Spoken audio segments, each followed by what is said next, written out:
طب يلا بينا يا محمد بقى، ما نضيعش وقت. نروح نشوف الحكومة وصلت لحد فين. جيب العواقب سليمة يا رب. ايه ده؟ مين؟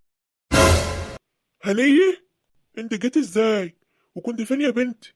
احنا كنا هنموت من القلق عليك. أنا هربت يابا. المفتريين كانوا حابسيني. حابسينك؟ حابسينك ازاي؟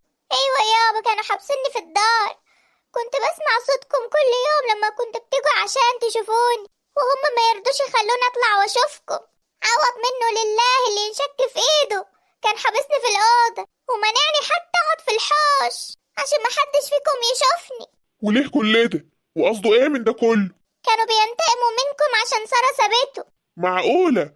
لسه فاكر الموضوع ده وما نساهوش؟ وقال ايه عامل نفسه بيحبك ولعب علينا كلنا وصدقناه. أيوة يا أخوي، حتى أني صدقته. طب وانت ذنبك ايه؟ حسبي الله ونعم الوكيل فيهم. يلا بركة بركة، الحمد لله يا حبيبتي انك بخير. اما عوض ده بقى، انا مش هسيبه وهوريه النجوم في عز الظهر، وهعرفه ازاي يعمل في بيت الحاج صابر كده. لا يابا، سيبهولي انا اللي هشرب من دمه لما نفوق بس من موضوع يوسف ده. موضوع يوسف؟ ليه ماله يوسف؟ انت ما داريتيش؟ مش يوسف عمل حادثة على الزراعية ومش لاقيينه؟ حادثة؟ دي مش حادثة يابا، دي مؤامرة. مؤامرة متدبرة. مؤامرة؟ ازاي يعني؟ أنا يابا هحكي لكم على كل حاجة، بس أشوف أم وأختي. وحشوني قوي، هما فين مش شايفاهم. اختك وقعت من طولها لما سمعت موضوع الحادثة. يا حبيبتي يا أختي. تعالي تعالي يا هنية نطمن عليهم ويطمنوا عليك. يا حبيبتي يا بنتي، كنت فين يا هنية؟ كده كده توجع قلب أمك عليكي؟ ده أنا كنت هموت من قلقي عليكي. الحمد لله يا رب رجعتها لي بخير. ما تخافيش يما، أنا كويسة الحمد لله. وحشتني قوي يما، وحشتيني وحشتوني كلكم. سارة، ايه اللي جرالك يا حبيبتي؟ طمنيني عليك، انت كويسة؟ الحمد لله يا هنية، بقيت كويسة لما شفتك يا اختي. شفت اللي حصل ليوسف يا هنية؟ خلاص بقى يا سارة، احنا لسه مش عارفين يا بنتي، يمكن يطلع كويس. ما تعيطيش تاني بقى لما صدقنا هديتي. مش قادرة ياما، مش قادرة. هنية بتقول إن الحادثة دي فعل فاعل ومش حادثة عادية. ازاي يا هنية؟ مين اللي عمل كده في يوسف؟ هحكي لكم على كل حاجة. كنت نايمة وفجأة قلقت، ما لقيتش عوض جنبي، وسمعت صوته بيتكلم مع حد. قلت اما اطلع اشوف في ايه. وطلعت لقيته واقف مع واحد شكله غريب كده، وبيقوله هو بيروح شغله من الساعة 8 الصبح، الساعة 7 بالتمام انتوا تكونوا واقفين مستنين عربيته على الطريق، وتكونوا قاطعين الطريق وحاطين شجرة في النص عشان هو ينزل من عربيته ويزيح الشجرة. وقتها انتوا تعملوا اللازم. وقتها اني ما خطرش على بالي خالص انه بيتكلم على يوسف. ولما الراجل اللي معاه ده مشي، قلت اما اجري على الأوضة استخبي واعمل نفسي نايمة، بس هو فضل قاعد بره في المنظرة ومعرفش كان بيعمل ايه. وأول ما دخلت الأوضة ما قدرتش أمسك دموعي على الوقعة المنيلة اللي أنا وقعت فيه، ومن كتر العياط لقيت نفسي نمت.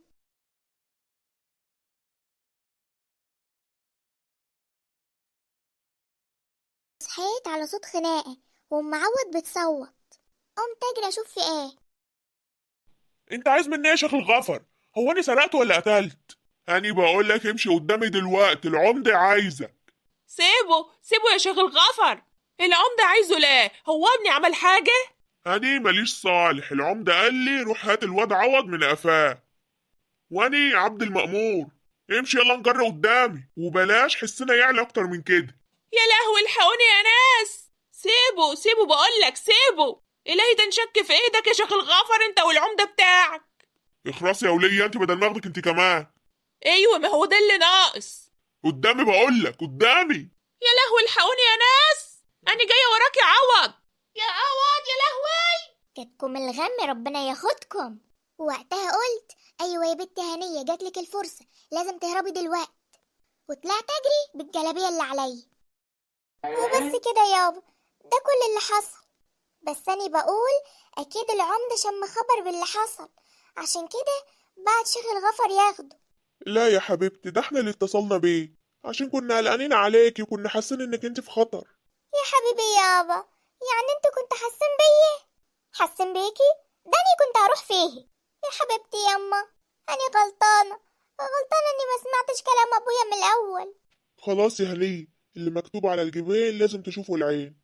هو انتوا هتفضلوا تتكلموا كده وسايبين يوسف؟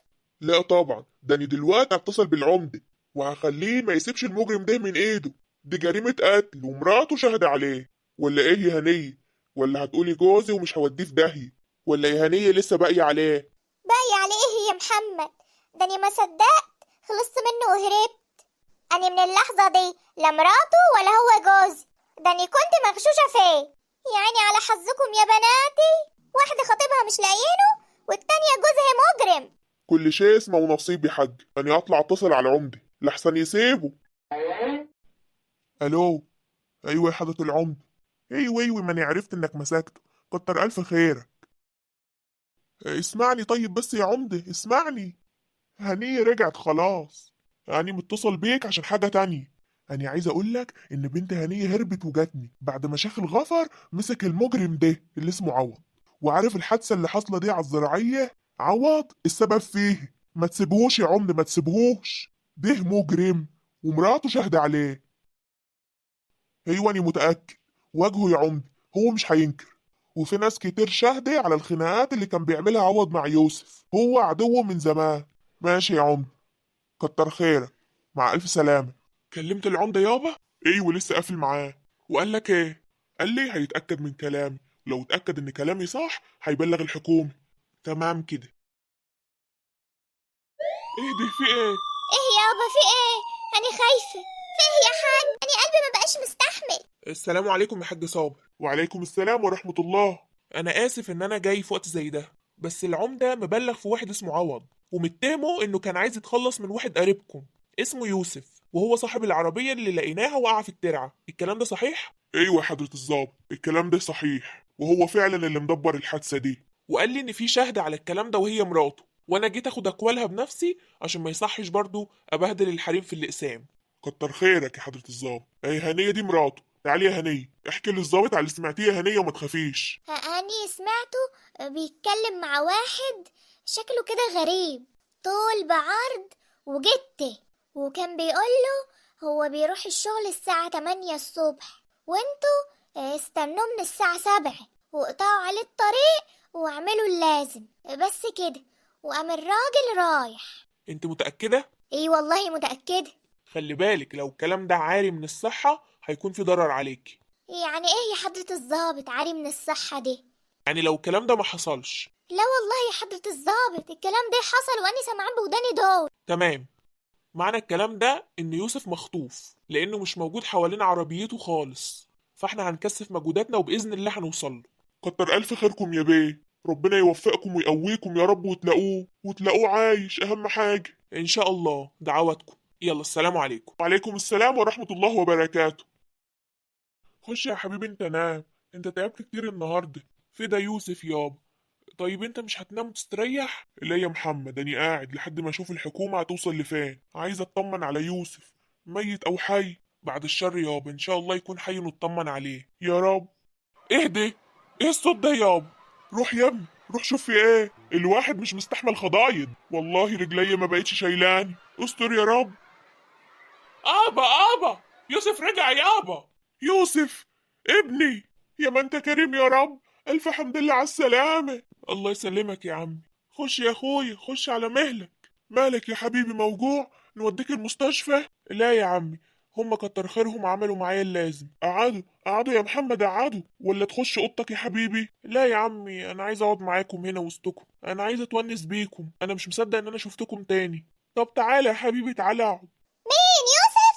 يا ألف نهار أبيض، بركة إنك بخير يا حبيبي. شفت يا حاجة؟ الحمد لله ربنا رجعه لنا بالسلامة.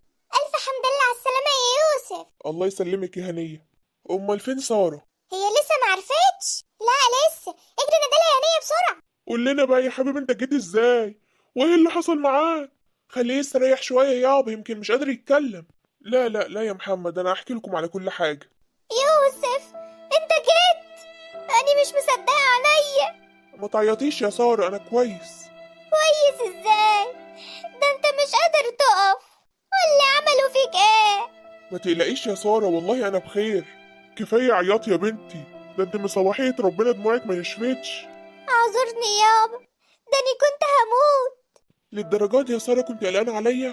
أمال لو ما قلقتش عليك هقلق على مين يا يوسف؟ بس خلاص لما شفتك اطمنت وروحي ردت فيا. ألف حمد وألف شكر ليك يا رب إنك استجبت دعائي ورجعت لي يوسف تاني. خلاص بقى يا سارة، اقعدي يا حبيبتي، انت كمان تعبانة. تعالي يا سارة. احكي لنا بقى يا يوسف، ايه اللي حصل معاك بالظبط؟ حاضر يا عمي. كنت رايح شغلي زي كل يوم، وانا على طريق الزراعية لقيت شجرة على الطريق بعرض الطريق. لسه بنزل من عربيتي عشان ازحها على جنب وعدي، طلعوا عليا رجالة ضربوني على راسي وغموا عينيا، ومن وقتها ما حسيتش بنفسي غير وانا في أوضة غريبة كده وزي ما تكون خرابة ومضلمة. ومشي وسابوني لغاية المغربية كده، وقبل ما يمشوا كانوا بيتكلموا مع بعض بره، وفهمت من كلامهم إن عوض هو اللي مسلطه. الله يخرب بيته، ما وراهوش غير الأذية. استني يا سارة، كمل يا يوسف. الظاهر عوض كان قايل لهم يرموني في المكان ده من غير أكل ولا شرب لغاية ما أموت. موتة تاخده. وبعد ما مشيوا رجعوا لي تاني بالليل، وسمعهم بيتكلموا بيقولوا عوض اتقبض عليه وأكيد هيعترف علينا، وقالوا يطلعوني يرموني في أي مكان، وفعلا أخدوني ورموني على أول الطريق. طب وبعدين جيت هنا ازاي يا ابني؟ فضلت ماشي واحدة واحدة أدور على أي عربية توصلني. المكان مقطوع مفيهوش ناس ولا عربيات، وفجأة لقيت الحكومة جاية ناحيتي. أتاري عوض اعترف وقال لهم على مكاني، والحكومة قالت لي لما تبقى كويس هنيجي ناخد أقوالك عشان يقدروا يوصلوا للمتورطين مع عوض. وبس زي ما تقولوا كده اتكتب لي عمر جديد.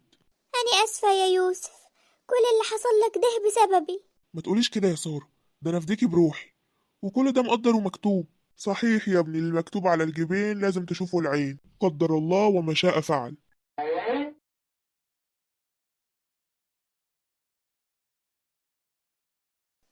تعالوا يا حبايبي يا متابعين مسلسلنا من أول حلقة. تعالوا أما أعرفكم على أحفادي سارة ويوسف، سميناهم على أسامي أمهم وأبوهم. ايه رأيكم بقى؟ يوسف شبهي بالظبط. شبهك إيه؟ شبه قرعتك ولا شبه إيه بالظبط؟ ده هما الاتنين شبه الخلق الناطق، نسخة مني كلهم أني. واخيرا يا حبايب قلبي، سارة ويوسف اتجوزوا بعد معاناة وجابوا لنا احلى هديتين. وأني كنت عايزة أشكركم على حسن متابعتكم لينا وعلى صبركم وتحملكم في تأخيرنا عليكم بالحلقات. السبب في تأخير تصوير الحلقات هي أمي، على طول تعبانة ومش عايزة تقوم تصور. بس يا بنتي يا كدابة، ده انت يا اختي اللي تقيلة ومش عايزة تعملي حاجة وبرط في نفسك كده. خلاص يا جماعة، أنا السبب في تأخير الحلقات. معلش يا جماعة، احنا حتى في اللحظات الحلوة بنتخانق ونرمي التهم على بعض. احنا بس في الختام حبينا نسلم عليكم ونشكركم على تعليقاتكم الحلوة وتشجيعكم، ولولا رمضان كنا كملنا معاكم المسلسل والله. فين الواد محمد يجي يسلم على الناس؟ واد يا محمد. أيوة ياما، بتنادي عليا؟ تعالى يا ولا سلم على المتابعين، كنت فين؟ لا، أصل شفت واحدة كده شكلها جديدة في البلد، قلت أما أتعرف. يوه يخيبك، احنا بنصور يا ولا. إيه بتصوروا؟ طب ليه الفضايح دي؟ ازيكم يا أحلى متابعين؟ ما صدقوش أنا كنت بهزر مع أمي. يلا كلنا نعيد على المتابعين. كل سنة وأنتم طيبين.